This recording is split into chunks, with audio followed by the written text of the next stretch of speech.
Classroom में खर्च होना मुझे सुकून देता है। इस वाक्यांश की बुनियाद का आज 20वां साल है।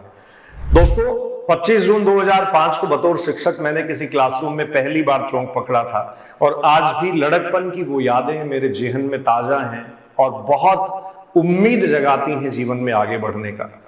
एक स्कूल की किसी कक्षा में जब मैंने शुरुआत की तो मुझे अच्छी तरीके से याद है नोड और इंटरनोड, जिसको पर्व, संधि और पर्व कहा जाता है, उसकी हिंदी में मैं थोड़ा सा अटक गया था और एक बच्ची के सवाल पर झिझक सा गया था। हजारों सवालों का सामना तब से लेकर अब तक करता आया। बहुत सारे मेरे दोस्त, साथी, रिश्तेदार, घर परिवार के लोग और रोजमर्रा की जिंदगी में मिलने वाले लोग यह सवाल अक्सर पूछते हैं, क्या एक ही जैसे काम से आप थकते नहीं?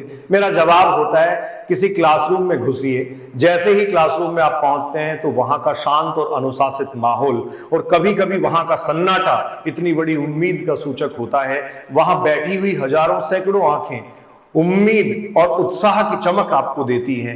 वहां बैठे हुए हजारों मस्तिष्क पता नहीं कितने सारे सवालों के साथ आप तक पहुंचना चाहते हैं और आपका जवाब दिए जाने पर उनका संतुष्ट हो जाना और उनको अपने अंदर उतार लेना बहुत सुकून और सुखद लगता है। नमस्कार, मैं एम बलडोदिया अभिव्यक्ति के माध्यम से आज आपसे मुखातिब हो रहा हूं इस विशेष अवसर पर। मेरे जीवन में ये अपने आप में विशिष्ट है। वो इसलिए क्योंकि बतौर शिक्षक मैंने इसी दिन अपने शैक्षणिक करियर की शुरुआत की। मैं जब लड़कपन में हुआ करता था, पढ़ता था, तो मेरी एक महत्वाकांक्षा थी, इच्छा थी, आर्मी में अफसर बनूं, कंधे पे सितारे सजे और एक अच्छा सा गोगल पहन के जब कहीं से निकलूं तो लोग जो है वो भारत के सैनिक के रूप में मुझे देखें तो गर्व से मेरा अपना सीना चौड़ा हो जाए। परमात्मा ने वो तो नहीं किया, खैर वो नहीं होना था, डेस्टिनी होती है। तो गांव के एक स्कूल से, छोटे स्कूल से मैंने अपने कैरियर की शुरुआत करी। शुरुआत के 2 साल स्कूल शिक्षा में काटे।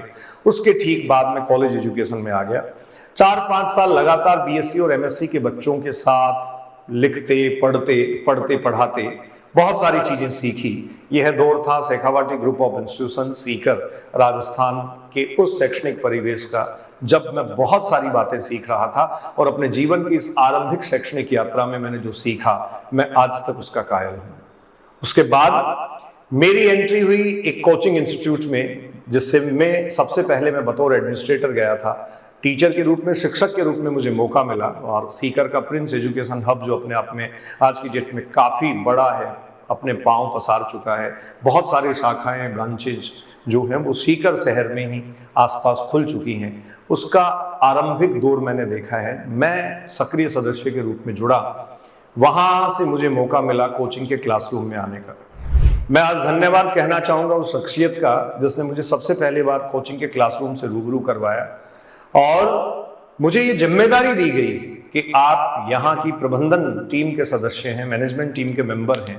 अगर आप बच्चों के साथ इंटरेक्ट होते हुए फेल हो जाते हैं तो ये अपने आप में बहुत अटपटा होगा। पूरे आत्मविश्वास के साथ मैंने जवाब दिया था, मुझे आज भी याद है, मैं बैकफुट पर नहीं आऊंगा, बॉटनी ही तो पढ़ानी है। उसके बाद ये सफर शुरू हुआ और मेरे किसी एक अच्छे दोस्त ने मुझे सीकर के ही एक संस्थान के लिए प्रोसीड किया। नाम था CLC।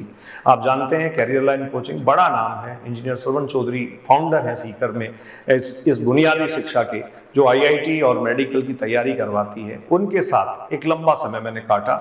जिस जुनून और जोश से भरी शख्सियत है वो, लेकिन वहां काम करते करते मैं कब अपने आप में बहुत अधिक परिपक्व और मैच्योर होता चला गया, इस बात का एहसास मुझे नहीं था। ये करते करते एक और शिक्षण संस्थान जो सीकर का बेहतरीन संस्थान है, गुरु कृपा शिक्षण संस्थान GCI, उसके क्लासरूम में मुझे मौका मिला और वहाँ के एक आदर्श शिक्षक और जो डायरेक्टर हैं श्रीमान प्रदीप जी बुडानिया, उनके साथ काम करने का मौका मिला।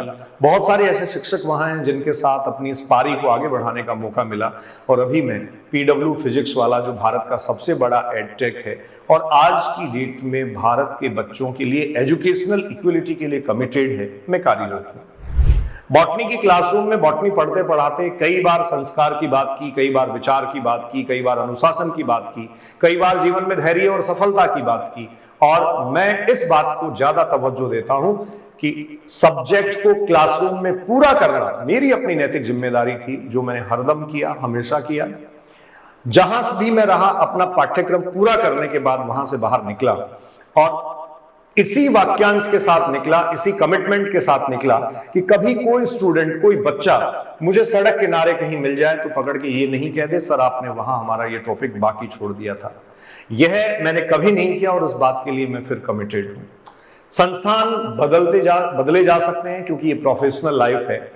संस्थान एक के बजाय दूसरे में आप जा सकते हैं क्योंकि ये आपकी पेशेवर जिंदगी है, लेकिन आपके शैक्षणिक सिद्धांत जो है वो हमेशा जीवंत रहें, इसके लिए बहुत सारे अभिभावकों और विद्यार्थियों का प्यार मिला, बहुत सारे अभिभावकों का स्नेह मिला, बहुत सारे विद्यार्थियों द्वारा सदैव प्रेरित किया गया। उनके परिणाम, उनके परीक्षा परिणाम जो है वो मुझे आगे बढ़ने की हमेशा हमेशा सीख देते रहे। पता है आपको, जब कहीं जाते आते कोई बच्चा मिल जाता है, पांव छूता है, गले लगता है और फिर कहता है मैं भारत के फला मेडिकल कॉलेज में पढ़ रहा हूं, मैं उस सीएचसी पे मेडिकल ऑफिसर लगा हूं, मैं सर उस ऑफिस में इस पोस्ट पे हूं और मैं इस सोसाइटी में ये सर्व कर रहा हूं, इस वेलफेयर की एक्टिविटी में आप ही की तरह सक्रिय रूप से जुड़ा हुआ हूं, बहुत अच्छा लगता है। मुझे लगता है कि जीवन में काफी कुछ कमाया गया है। लेकिन कई बार आपका मन टूटता भी है, आपका मन घबराता और डरता भी है, क्योंकि शिक्षा के इस जगत में, इस शैक्षणिक जगत में कई सारी चीजें और कई सारी परंपराओं का निर्वहन शायद उस तरीके से नहीं किया जाता जिस तरीके से किया जाना चाहिए था। कि वक्त की बात है, वक्त की मांग हो सकती है, मेरे सोचने समझने और देखने का नजरिया अलग हो सकता है, लेकिन जीवन के इन करीब करीब 19 सालों में मैंने बतौर शिक्षक जो भी किया, मैं ये जानना चाहता हूं और ये समझना चाहता हूं कि जब जीवन के अंतिम पड़ाव में बैठकर विचार करूं अपने जीवन की इस यात्रा पर, तो मुझे कभी इस बात का अफसोस नहीं हो कि मेरे पास करने के लिए बहुत कुछ था। मेरे पास वो सारे प्लेटफॉर्म्स थे जिनसे मैं बहुत अच्छी और सटीक, सही, सारगर्भित बातें भारत की युवा पीढ़ी तक पहुंचा सकता था और मैं नहीं पहुंचा पाया। इस बात का मलाल मुझे कभी नहीं रहे। इसी ध्येय वाक्य के साथ आगे बढ़ रहा हूं। आप सब लोगों की दुआएं, शुभकामनाएं, आशीर्वाद अपेक्षित है। बहुत बहुत धन्यवाद। नमस्कार।